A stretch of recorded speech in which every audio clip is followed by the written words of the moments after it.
Well, cool. Today is indeed an Ask the Team reporting flavor. If you have any questions, please feel free to put them in the question box. Amanda will read them for me. If not, as usual, I will blather about how cool our reporting stuff is. But again, I would prefer to look at your questions rather than me talk about what I want to talk about because, again, I want to address your issues.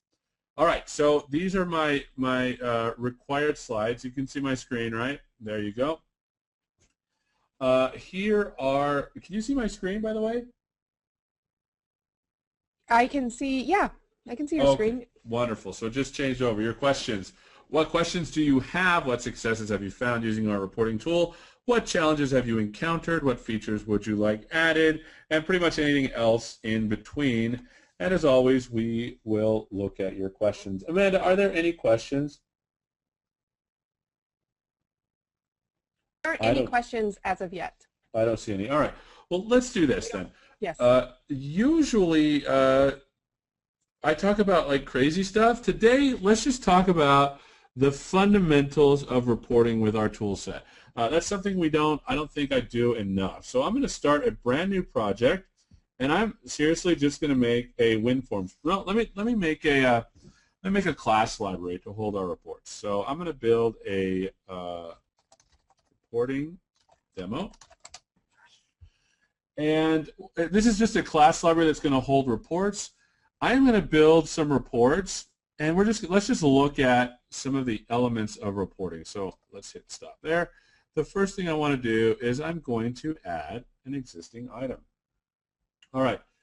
In our demos that we have, looks like we have both 2011.1. By the way, the beta is out. If you want to go fetch it, please do. And in there we have already some data. So I'm going to add the Northwind database and hit next. And I am just going to get all the tables out of there and hit finish. Okay, so let me explain what I've actually done. As with reports, with anything, you need to have your reports bound to some data, whether it be statically inside of the report or whether it's coming out of the database, which is what I'm doing here. You need to have data for your report. So what I did is I just automatically generated this Northwind data set, and this has the usual standard products, order details, orders, customers, and employees, shippers, and so on. This is the regular stuff. And if you were to look at this and go to the table adapter, for example, and hit the ellipsis, you will see that indeed there is stuff, right? And you can see that right here. It's not very obvious, unfortunately, but you can see the data is right here. Let me move this up a little bit. There's the data that we're actually playing with, just 9 employees, for example. Or if you want to look at the, for example, products table, you can go over here to the products, look at the table adapter, and again, there is your data.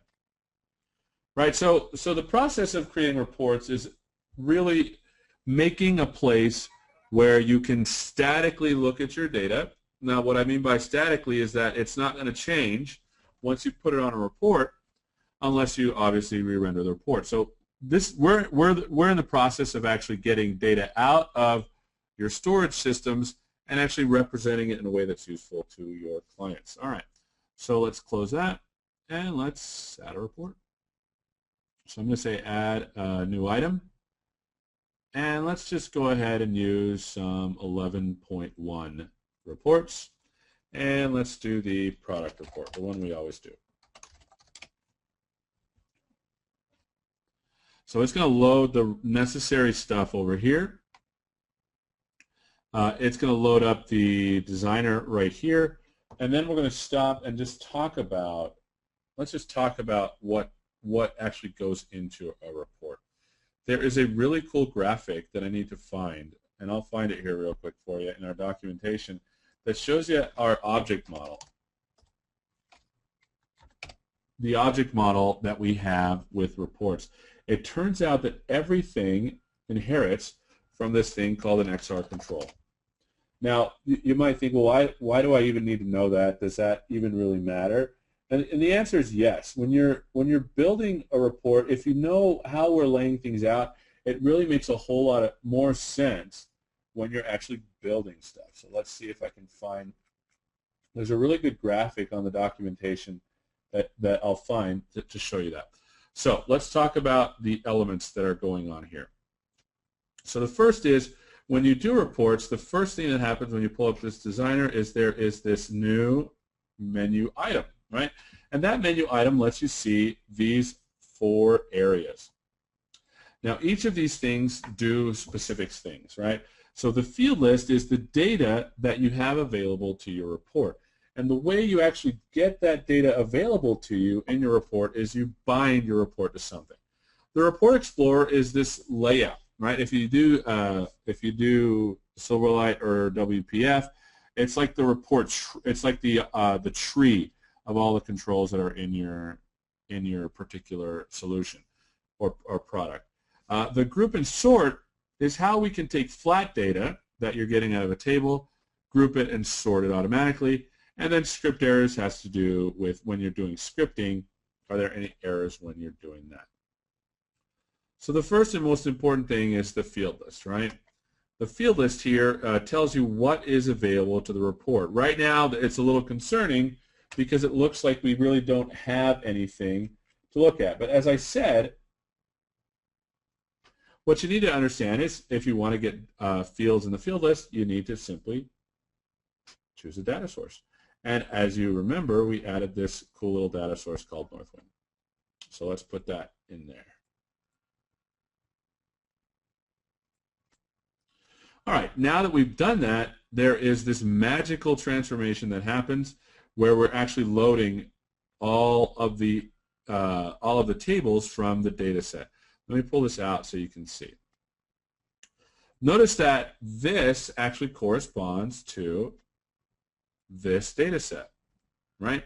And you can see that all the tables are in there, including the relationships, right?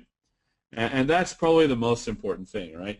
The report will actually conform to your data. So I'm going to do something which seems like it's cheating, but it's only mildly cheating. I'm going to load a report that I've already set up, and I have put it here, and I'm going to pull it out of this product report. And the reason why I'm doing this is because I want to show you each of the elements. Now, again, when you import a report, you need to actually rebind it. So, and then the other thing we need to do is we need to go down here and rebind this part right here. Now, the question might be, well, Seth, why would you do that? Why would you need to do that? Well, the reason is when we actually save out your layout, we're really just saving out the layout and not how it's attached to data.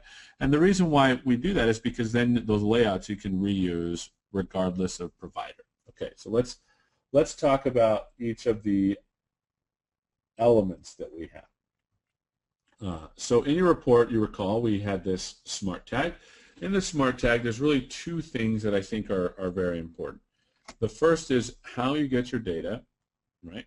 This says get it from the Northwind data set, use the categories table, and use a categories table adapter. This has to do with how we get data out of the database. This has to do with what table we're binding to, and this has to do with the container that holds the data. The second thing that I think is important is the style sheet. And this is something that I usually didn't take a look at, but it's something that's actually quite important, right, with a styling. Okay, so let's take a look at the preview. Let me hit preview here. Notice that it loads a report like we would want to, and everything looks really good. Okay, so now that we've set this up, let's take a look at the hierarchy that I was telling you about. If you go to our documentation, you will see the following. This image, I think, is probably one of the best that we have because you can see how everything really inherits from XR control. So XR control is the parent of a band. And let's talk about bands for a second. Bands are these guys right here, right? A band is a container that holds either other bands or other XR controls. So let's take a look at the Report Explorer for a second, and you can see how this is laid out, right? At the top, you see there's this top margin, right? That is this particular section. You could take it out if you wanted to. Well, not the top band, but you could take out other bands. For example, the report header, you could take it out.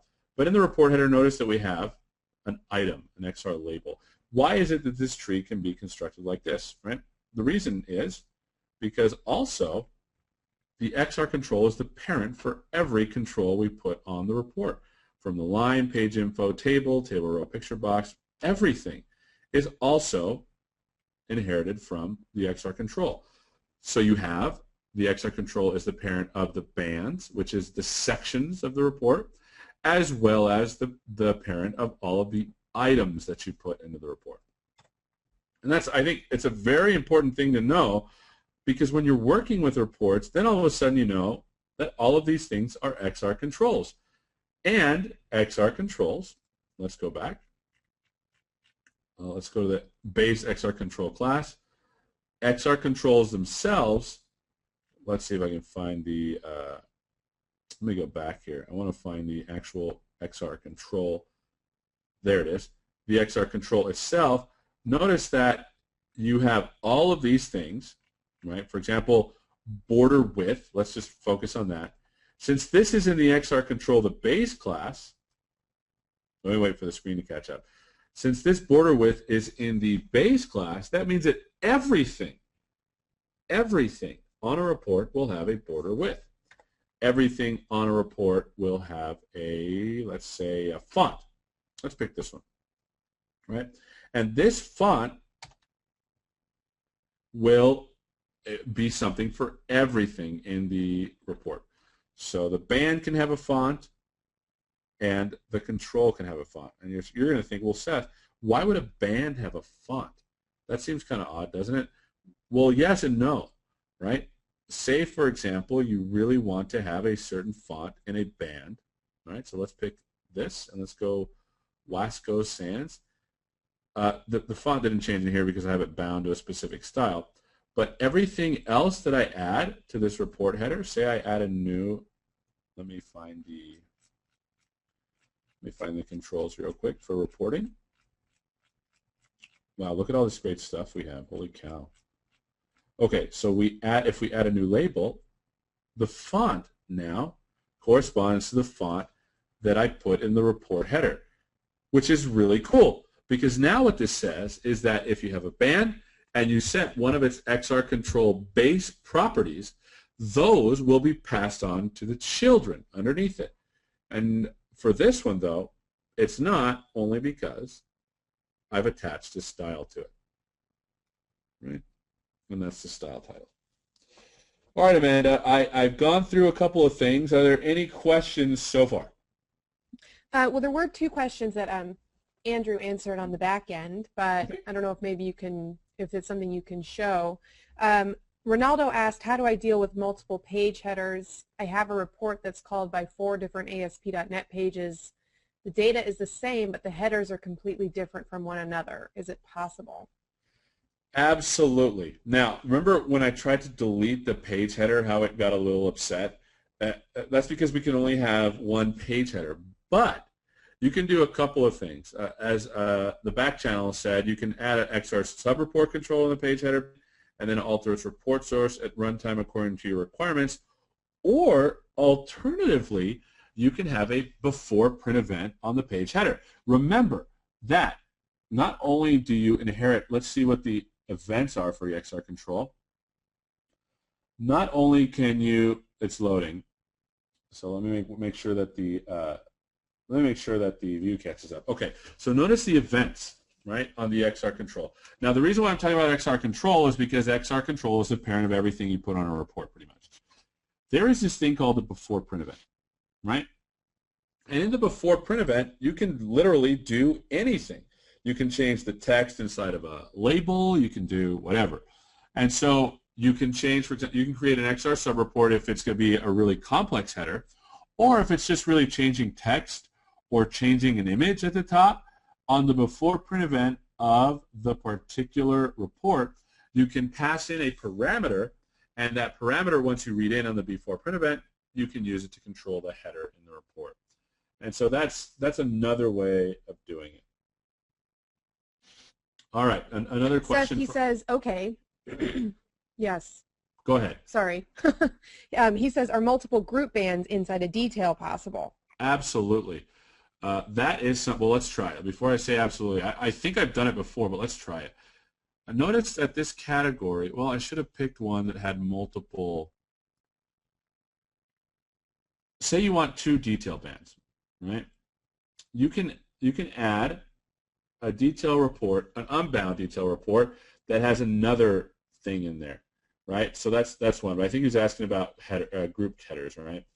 So let me see if I can do that. So let's, in the detail, let's add, oops, what did I click? Sorry. In the detail, hold on, someone's making some noise.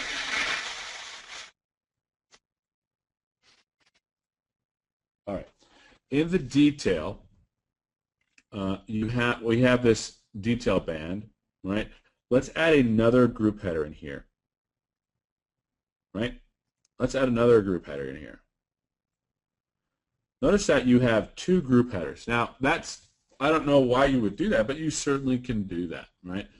I keep saying right. That's one of my pet peeves. I need to stop saying right. Amanda, will you catch me on those? Thank you. You can only have 1 report header. So the detail report is a report within a report. You can only have 1 report header, but you can have several group headers, and indeed you can have several group footers.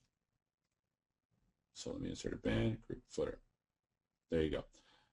And let's add a report. Let's add a report footer.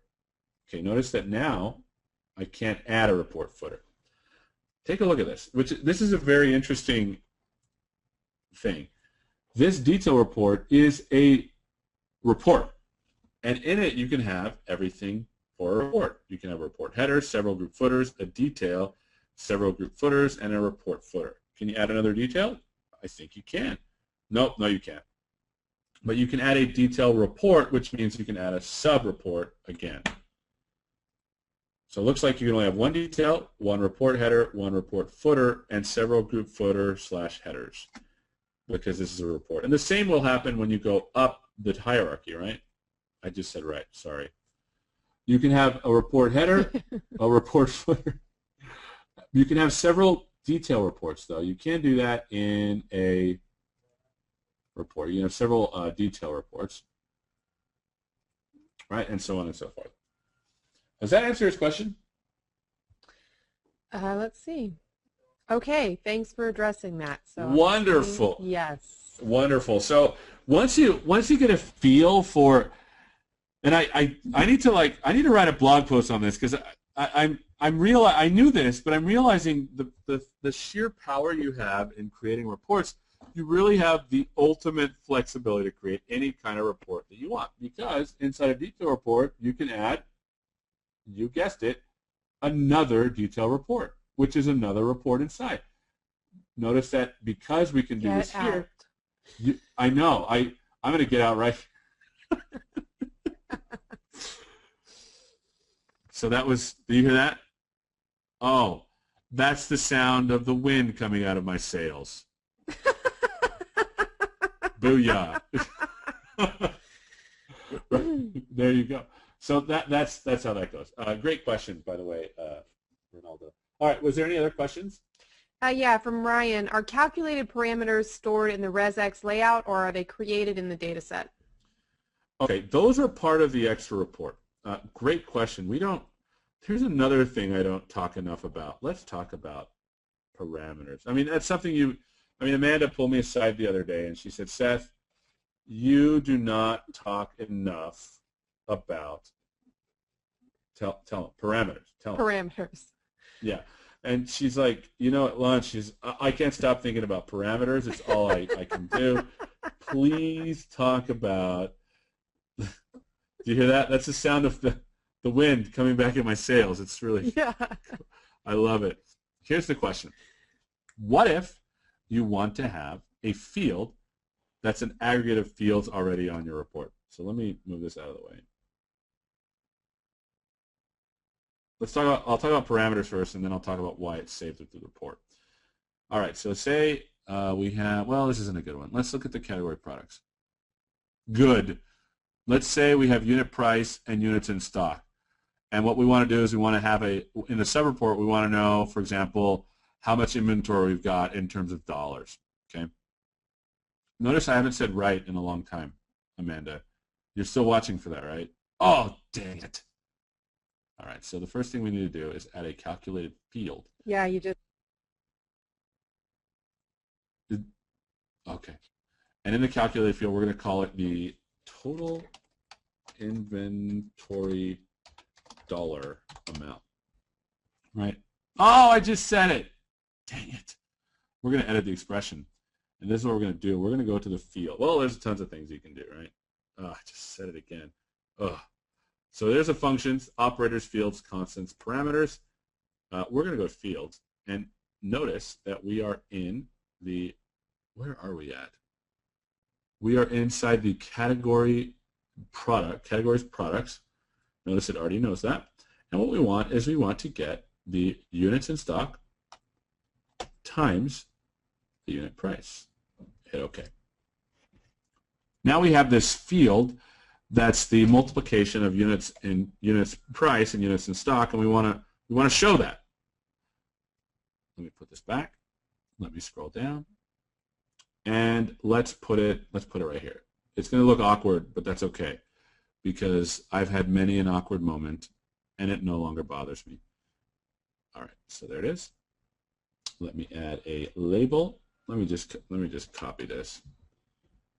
Copy this. Control C, Control V. Let's take the binding off of this guy so that it's nothing. And let me change the name of it. What was it? In stock times price. Put it right here. And let's move this up. And let's go to preview. There you go. So let's make sure it worked, first of all. We have the following. Well, this isn't very useful. I need to go to, okay, Chai 18 times 39. Let's make sure it works. So calc. We'll go to our, oh, I spelled that wrong. Calc. There's our trusty calculator. And we're going to say in stock 39 times 18. And indeed, that's 702, right? Oh, dang it, I said it again. There it is. Now, to address the question that Ryan had, why would we save this with the report in the layout? The reason is because this is an artifact of the report. It has nothing to do with, well, it does have something to do with the data, but it has nothing to do with the database. It has to do with the calculation that the report itself is going to do. So say you load the report layout. Say you save this layout, and you no longer have a price and an in-stock. Say you change the names of these. All you would need to do is, it would show up again here. All you would need to do, again, is it running? No. All you would need to do, well, I'm trying to find that. There it is. All you would need to do is edit the expression and fix it to the actual fields that are within your database or within your whatever you're viewing. Because again, remember, this doesn't necessarily have to be a data table. It can be really anything. In fact, yesterday or the day before, I was playing with dynamic objects, which was pretty cool in there. All right, Amanda, any other questions? Yeah, Ryan says, then how would you then create a calculated field that did a sum of the detail rows? Great question. Notice that the calculated field has only to do with each item, right? Oh, I said it again. Why did Amanda, in your experience, do people have like these comfort words that just keep? Oh yeah. I'm going to get you a shock collar though, so every time you say it. What is your comfort word? I want to hear this. Oh. I don't know if I have a comfort word that I say all Sure, the time. sure, you have to. Come on. Do I? Jeff's shaking his head that he's unaware of one. Okay. So. Okay.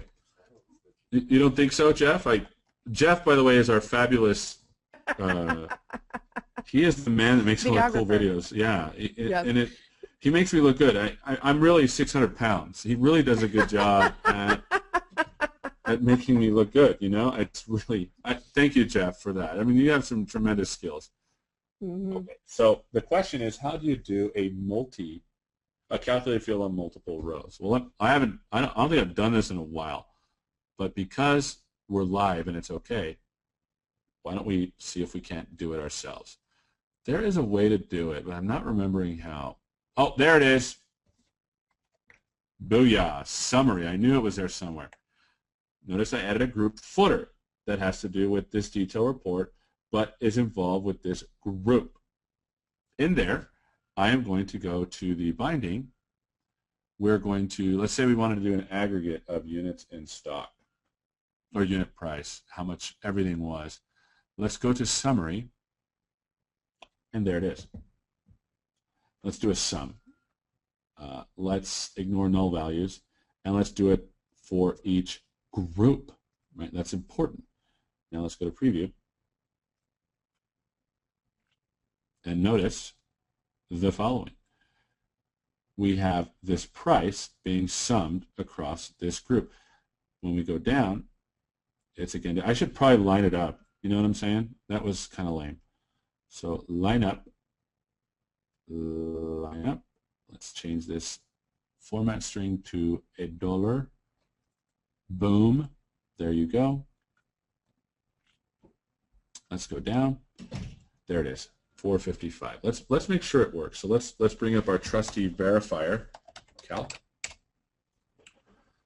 18 plus 19 plus 450 plus 14 plus 18 plus 263.50 plus 18 plus 46 plus 14 plus 15. Oops. Plus 15 plus 775 plus 18. Oh yeah, look at that. So you see these actually correspond. There you go. Now, what if we want to do something crazy, and I have not tried this. So we're going to do this unit instance stock and see if we can add those as well. Well, that's actually not crazy. We kind of did that already, didn't we? Let me do it again just to make sure that it makes sense. There we go. Let's go over here. Let's go to the summary, and let's make a sum. We'll do it by group. Hit OK. There we go.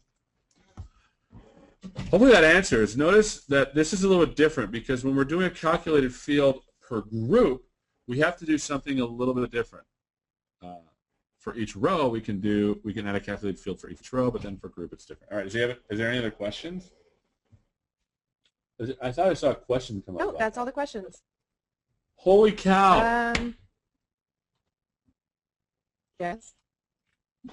No, I wasn't calling you a holy cow. You said yes, like don't answer that. It's not right. You're a lady. Okay? Thank you. All right. Let's go back to this. Let's go back to this. Okay. We have this report footer that I no longer need, so I'll delete that. Oh, what if we wanted to add a report footer that summed the price of all of these guys? Well, you do the same. You'd go here, and the summary would be per report for the entire thing, or for the page, or so on and so forth. So there's a bound field, there's a function, and then there's a format string. Now, what if we want to do an aggregate that's really, really funky? Oh, there's a question. Could you create a calculated field on the group sum? No, I don't think you can do that, because you don't notice that it's going to be here per category. If I add a calculated field, the calculated field, let's see, maybe you can, I don't know.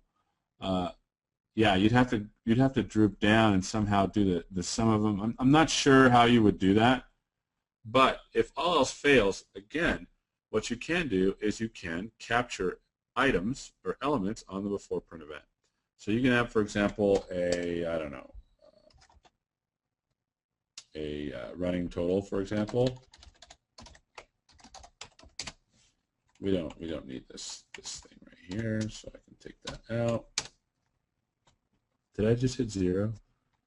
No, we don't need this right here. And what you can do is for each time the label hits, you can do running total, get the value, and plus equals, and store that. That's because I don't know how to do it a better way. There probably is a better way. But if you can send me an email, can you do a group sum on a calculated field? Oh, good question. I see what he's asking now. Let me take this out. Let's try it. Let's try it, Ryan. Let me go over to this. Let me take the events off of this so it won't break. I think I had it. Nope, I took it out. Now let's add the calculated. No, the calculated field is still in there. Let me. I know what I'll do. Let me do this. Let me move this down. Let me put this right here. Let's go to the data binding. Do you see that? Do you see that, Ryan? When you're actually binding things, you can bind it to the calculated fields, right? So let's bind it to the calculated field that we created right here. Total inventory, we're still going to do a group sum. It's still going to be a dollar amount, right? Because remember that, I just said right, sorry about that. Notice that this was the ordered, how many we have in stock times the price. This is going to be the total for this particular category, dollar inventory. So let me roll that up and see what it looks like. Now I'm not going to do the calculator thing because it's not going to work, but notice that for the beverages, the amount we have in stock is $12,480.25 because that is the aggregate of the price, for example, of chai times the units in stock plus the price of Chang times the units in stock and so on and so forth. So again, yeah, that's a really good question. Yeah, you can indeed bind to calculated fields. Now, isn't that cool? Ryan, I bet Ryan thinks so. I just wanted, yeah. All right, Amanda, any other questions before I continue? Ryan says, I do. Oh, good. Oh, he thinks it's cool or he thinks it has more questions? No, he thinks it's cool. I know. Amanda was telling me the other day about this. Like, banding and calculated fields to her are like really exciting. I mean, you right? Mm-hmm. Yep. Right. Right. Oh, jeez. Now she's just making fun of me. That's horrible. Do you hear that? Yeah, that's my ego deflating. That sneeze. But that's all the questions so far, Seth. Cool. All right. So we've gone about 35 minutes. I'm happy to keep looking at stuff, but I'd rather answer your questions. So if you have any more questions, feel free to let me know. All right, where did I leave off? I don't even remember where I left off. Let me look at my little document here that I had to help me stay on track. Okay, let's talk about for a second some of the cool stuff that you can actually add to reports. You can already see this cool chart that I have on there. Let me move this out of the way. This I can close. And let's look at some of the cool things you can add to the actual reports. These are these things right here that you see to the left. Let's talk about each one of them. I like to separate them into two classes, right? They're the complicated ones, which are the chart, the pivot grid, the rich text, and the subreport. And then there's the easy ones, which are everything else. These you can probably spend a great deal of time talking about on their own. So I won't talk about them today, per se. But the others are really quite simple. A barcode is just a barcode. When you drag it on, you can bind it to a number or whatever the barcode format takes, and everything's good. A checkbox, again, Boolean. A cross-band box. Now, this is interesting. The challenge comes with the banding system is that things can only live inside a band. That's what you think. But when you have a cross-band line and you add it, you can actually move that band across multiple, that line across multiple bands. So when I do this, what you're seeing is a line that goes across multiple bands. And so we've been able to overcome what might seem like a limitation, I don't think it is, with something that goes across bands.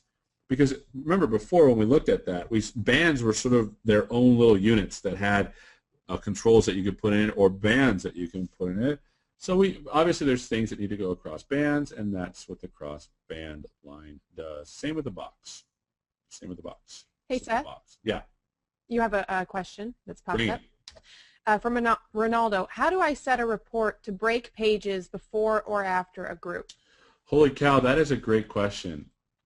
Hopefully I can answer it because it's actually really simple. When you go to whatever band, go to the band that you want. Let me bring this doohickey up. Oh, I didn't want to do it like that. Let me bring this guy up. Let's go to the band in question. There it is. And there is something called page break. Take a look at that. And you said before or after, right? Booyah, look at that. Before band or after band, you can do a page break. Really, really cool, really simple, I think. One of the things that I found is the guys that wrote this stuff are simply brilliant. I've talked with them. I've hung out with them. They're really, really smart guys. Anything you can think of, they pretty much already thought of. The first thing I do is I go to the object in question. For example, if you want to do something with X and it's a band, go to the band, highlight it, look at the properties, and you'll find all sorts of goodies. All sorts of goodies. There's stuff that's obviously inherited from the XR control, and then obviously there's other things. There you go. Hopefully that answers the question. I think so. I'll let you know if he... Iffy? You said it was iffy? if he has any further questions about it. All right. All right then. Okay. So let's go back to this toolbox. And let's keep going back about each of these things. So there's a label. A label can be bound or not. There's a line. A line can be bound. Well, no, it can't. It's just a line. Here's a page break. If you want to fake a page break, you can just put it in like that. Also, I didn't even say that, but yeah, you can totally do that as well. You have page info. The page info. What, did I say something funny? No. Ronaldo, he had an additional question to that. Is it possible to break after X lines also? Oh, good question. Let's see if this thing has anything in there.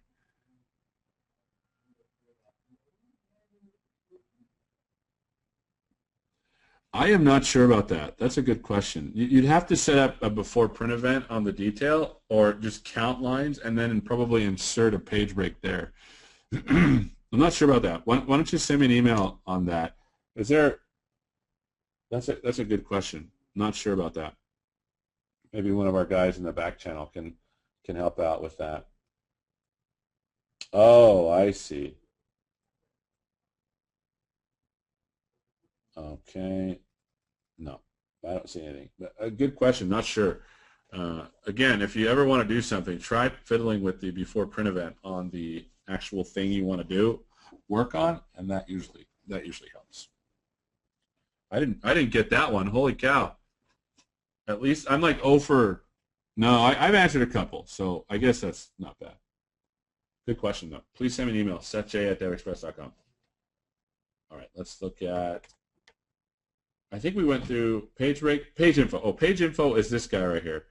It allows you to look at things for the page, for like a date or what page you're on, and so on and so forth. Then we have the panel. Panel lets you group stuff together. You have the picture box, which is a picture. The shape, which is, let's add a shape. It's really just a shape. I don't even know what to say about it. It's just a shape. Do you guys use shapes at all? Oh, I forgot they can't answer me. Here's some shapes. Oh, well, I guess you'd use those. Absolutely. Why wouldn't you? I wonder. You know what I need to do? I need to figure out if you can draw your own shape. That would be way cool. I'll figure that out for a later webinar. Sub-report, which is complex, a table and a zip code. Zip code is just a number that you can put in there. That looks really cool. So say you want to do a 91203, which is where our offices are in Glendale, California. You can see that draws that, like so.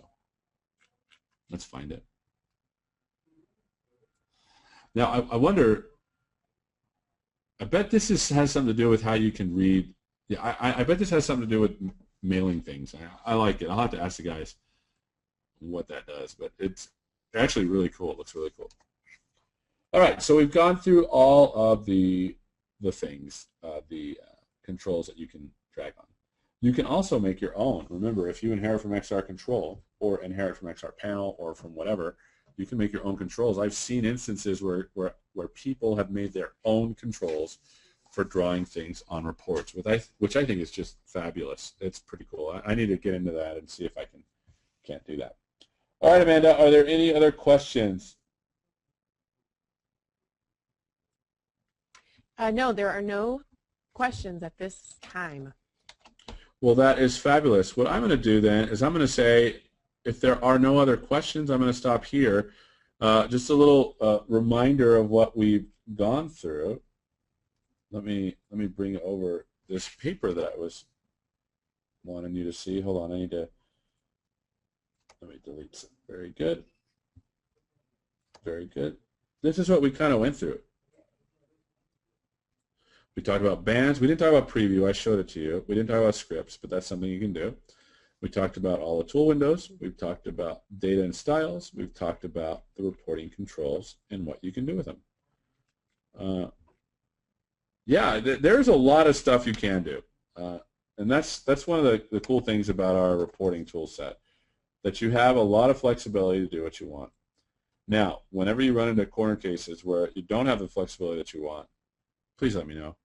We'll try to rectify that as soon as we can. All right, Amanda, I have nothing else for today. Do you have anything else for me?